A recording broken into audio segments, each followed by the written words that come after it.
Hello guys, good morning. Nandito po tayo sa Sibuyasan ni Tita Shirley at Sir Dante Pugal dito sa Tanyag. So ito na po yung ginamitan nila ng Vinyl Discover products. Sir, ano pong masasabi nyo sa ating mga produkto? Kontento na rin ako. Nagaganda na rin ako. Lalo na sa ginamit natin na yung produkto natin.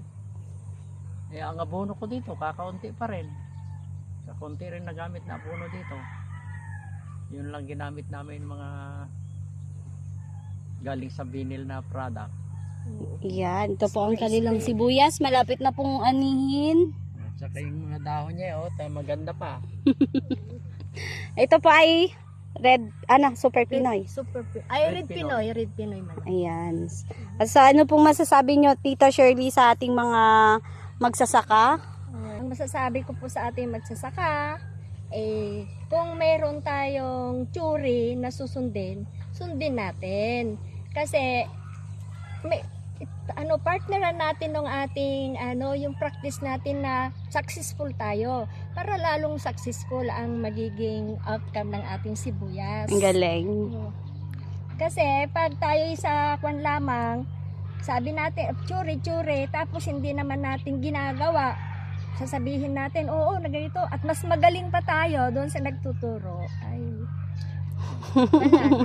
yan. Dapat sundin yung protocol kasi pinag-aralan yan ng mga na gusto. Yes, at ito yung pinamana sa atin. Ito yung pinamana sa atin ni Mr. Fernando. Yan.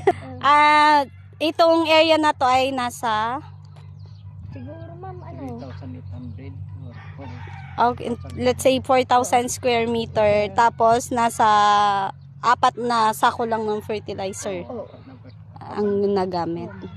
So sa susunod lalawakan nyo pa. At saka yung inyong binigay na ilan din lang ma'am yung mga yung ilang kalsimag, ilang kwan din lang ang Hindi pa nga talaga yung talaga yes, yung hindi pa totally. Hindi pa totally. Pero ganito na ang outcome. Kaya satisfied. Ayan. So yan, isang katibayan na hindi lang sa abono lumalaki ang sibuyas. Ano po? Yung proper plant nutrition, kung ano yung pinapakita ng ating pananim, ibibigay natin, mas makakatipid tayo. At saka dun sa lupa, yung sa preparation talaga ng lupa talaga ma'am, hindi pwede yung sabi niya kahit malalaki ang kwan, hindi. Yes, kasi tama. pag hindi sa durog na talagang paano yung ugat ng sibuyas makakapenetrate doon sa katitigas na Yes. kasi mas magandang durog din. Opo. Oo. So overall, successful tayo dito. At hindi sila naniniwala na 4 na abono lang gamit nyo. Hindi sila ma'am. Kamusta naman po pagdating sa insekto? Hindi naman po siya masyadong... Hindi naman ma'am gaano. Minsan yung din may uod na nakita.